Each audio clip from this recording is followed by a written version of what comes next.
All right, guys, so in this video, we're going to show you some camera operating basics. These are going to be the fundamental controls that you're going to need to use on Sunday morning. So the first thing we want to show you is down here, we have this arm that sticks out. This control arm has a lot of features on it that are designed really just to make your life a little more convenient. So obviously there's these handles here. It doesn't matter which one you want to hold on to, but this is going to allow you to actually pan and tilt the camera. So obviously we can swing left and we can swing right. If we look up over here on the base of the tripod mount here, you're going to see there's a little silver dial. It's got numbers 3, 2, 1, and 0. Okay, this is a tensioning clutch. So what's going to happen is we actually increase these numbers. It's going to add some resistance, so the camera is actually harder to pan. That's actually something that's really valuable because a lot of times when you're zoomed way in on the stage and you're trying to do a panning shot, if the camera is really loose, it gets pretty shaky. So actually having a little bit of resistance is kind of nice because now when you pan it a little bit, that little bit of resistance is kind of mitigate some of those shaky moves. There's another clutch over here on the left. It does the same thing. For when you're tilting up and down. Okay, typically you're going to see these both on 2, but really it's up to the operator's preference. You can adjust them. Feel free to try those when you come in and see which one you actually prefer. Now to tilt the camera up and down right now, it's loose, but when you come in, it may actually be locked. And that's going to be this little handle right here. So if I push that forward, okay, kind of forward and down, that's going to lock the camera. Actually can't go up and down. There are times as an operator where maybe the director tells you to do a nice pan across the stage. Once you kind of get your shot fixed and you're ready to pan, you can actually come over here and tension that up a little bit, and that will help you when you're panning across the stage to keep your shot nice and level. Again, that's just one of those things, kind of personal preference, but I just wanted you to know that that's actually there. If you do come in and the camera isn't moving, don't jerk on it. It's probably because this thing is locked down from the last person who used it. Right. Moving back down here onto onto this handle again. On the very top, there's a button. And it's a little lever, excuse me, and it says W and T. That stands for wide and tight. That controls the zoom on the camera. So when you push it towards wide, you'll see up here on the screen, the camera is actually going to get wider. It's going to zoom out. And when I push it towards the T, it's going to zoom in. Now, this is a nice camera. This is a really nice handle. So it actually has variable speed control. So if I barely push down on that, the camera is going to zoom in really, really slow. Okay? But if I push really hard, it's going to zoom in pretty quickly. So there are times where the director may say, listen, I want you to frame up a certain shot, and then I want you to start pulling out really slowly. You would go over here, frame up your shot, and then you'd push the wide button just barely, and it's going to slowly pull out on you. Again, that's going to be something you're going to work out during the service, but that's what that button does there. There is also a wide and tight up on the camera, but we don't use this during the service because your hand's really going to be down here, and this is a lot more convenient. There's a little knob that's right down here under this handle that you can turn. This little knob down here, see it? That is your focus. Okay? So once you actually zoom in and get a shot on stage, you're going to want to make sure that shot is focused so it's nice and crisp. So generally what we recommend is if the director says, listen, I want you to get a shot maybe of Sam on stage, you're gonna pan over, you're gonna zoom in, and if you're not live, which you shouldn't be at this point, you can zoom way in. Once you're zoomed all the way in, you can actually see if stuff is focused. So right now I've got it really blurry, you can't really see much on there. And then I'm gonna slowly turn that knob until everything comes into focus. Once it's focused, I can actually now back it out a little bit, frame up my shot, and call it good. Okay. On that knob, you'll learn later, but on that knob, when you turn it to the left, so we're going to turn that knob clockwise, it's actually going to take the area that's in focus and it's going to move it closer to you. When you turn it counterclockwise, it's going to push that away from you. So if you're focused on someone maybe on the front of the stage, we call it downstage, and you now need to focus on the drummer in the back, you would actually need to rotate that knob counterclockwise, and it'll push that focus bubble back. Again, these are skills that you can come in and practice maybe on a rehearsal or a Thursday night. Over here on the other side of this handle, there's another knob. Okay. This one here. This is going to control your iris. Now, if you're not familiar with cameras, we don't need to get too much into the camera lingo, but the iris is essentially is a device, that's inside the lens, and it tells you how much light can actually get to the sensor in there. So the iris itself, okay, is a mechanism, and in the middle of it's a hole. Okay, that's called the aperture.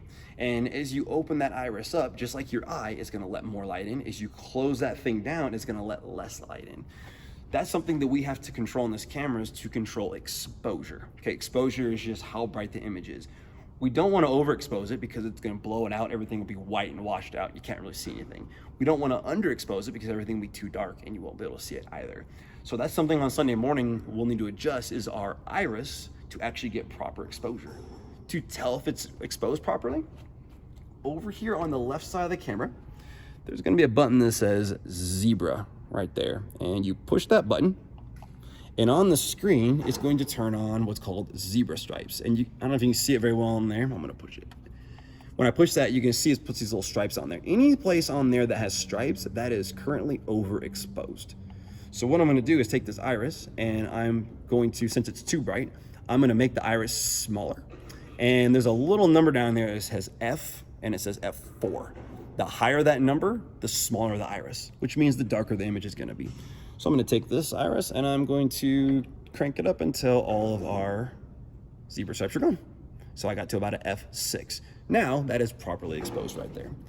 That's something that typically on a Sunday morning you'll come in, and when you set up the camera and maybe you're practicing during rehearsal, you're going to get that set up, and you're probably going to leave it for most of the service, because once we get the stage lights set for the service, we tend to actually leave them about the same intensity. But from week to week, we may change the intensity, and that will require you to adjust that. Also, if the director says, hey, your camera is a little overexposed, you're going to want to turn that iris to make your number a little higher. Again, making that number, making your iris a little smaller. Or if it's too dark, they're going to say, listen, it's too dark. You want to make that number right there a little lower, maybe an F5.5 or 5 or whatever it happens to be. Okay, that's your exposure. The next thing we're going to want to look at is right here on the lower left. There is a button.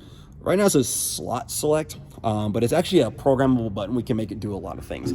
We've actually custom programmed this button as a focus assist. And what that allows you to do is you can zoom in with the camera. I don't know if you can see on the screen there. You can zoom in the camera, and let's say I'm going to try to focus on this music stand. This microphone stand right there. So I'm going to zoom in, but right there, that's as far as the camera goes. And sometimes it's hard to tell on this little screen if it's actually in focus or not. So we can hit this little button down here, and it's actually going to zoom that in 3 times more. So it's going to magnify it. Boom, and it makes it really big. Now I can go in here to my focus. I can adjust my focus until it's nice and crisp. Hit my button, and it brings me back out. The focus assist on there, it will, when you hit that, it's going to zoom in on your screen, but it actually doesn't affect the video out of your camera. So the actual video output that goes into the switcher is unaffected. They're not going to know if you hit that or not. That's simply a tool that's locally on the camera to actually help you in pulling a nice focus. Okay? One of the last things I want to show you is down here on the handle. There is a little toggle switch. It says a little silver toggle switch, and it can go left and right. That switch needs to be to the right. When you go to the left, it actually disengages these knobs, like the focus knob, which is going to be really problematic when you're in here on Sunday morning trying to pull focus. So if you ever come in and that knob's not working, there's one of 2 things you need to check. A, make sure that switch is flipped over to the right, so towards the actual focus knob. And then B, occasionally when you plug in up here, your little cables, the top one says focus and iris. If that doesn't get seated all the way into the camera, if it's barely popped out, it won't work either. So if your knobs aren't working, check that and check this. It's almost always gonna be one of those 2 things. The last thing I wanna show you is over here on the side. And that is a button that says OIS. It's on the top right there. So it says button number 3. That stands for Optical Image Stabilization. This has image stabilization in it. Basically, it makes the camera not shake as much. If you're really zoomed in on this camera, and you've done this maybe on your phone before, but you zoom in on something and it's kind of a little bit shaky on there, well, that's because you're really zoomed in, and those little tiny movements are magnified when you're really zoomed in on the lens.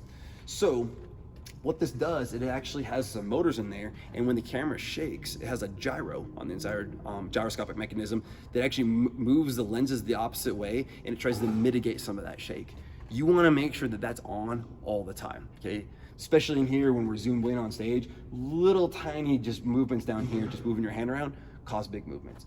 So you're gonna wanna make sure that's engaged, and you can tell it's engaged when you look on the screen in the upper right corner. There's a little hand with some kind of, I'd say little waves on each side of it.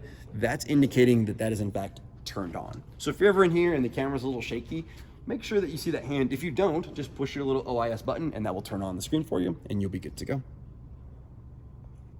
Last thing, So the last thing we're going to look at is something called white balance. Now we're not get into the subtle nuances of white balance, but essentially cameras, unlike your eyes, cannot adjust to different color temperatures of light. And when I say color temperature, a really warm colored light, okay, that's going to be a low color temperature, like maybe 2,700 degrees Kelvin. That's the value that we give them.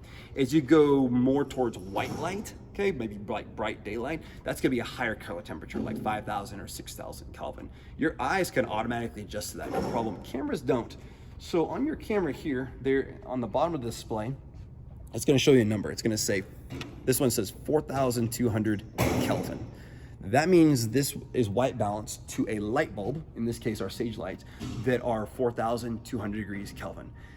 We can change that from week to week with our lights. We can actually change their color temperature. So if we make them a little warmer or a little whiter, you're going to have to adjust this. So I'm not going to show you right now how to go through that because it's a little bit of a process, but this may be something in the future where if you come in and everything looks a little bit creamy or warm, or everything looks really, really white or almost a blue hue to it, that usually means we need to adjust the white balance. And there's about a 3 or 4 step process that we're going to go through to do that. And that's something we'll do in a subsequent video.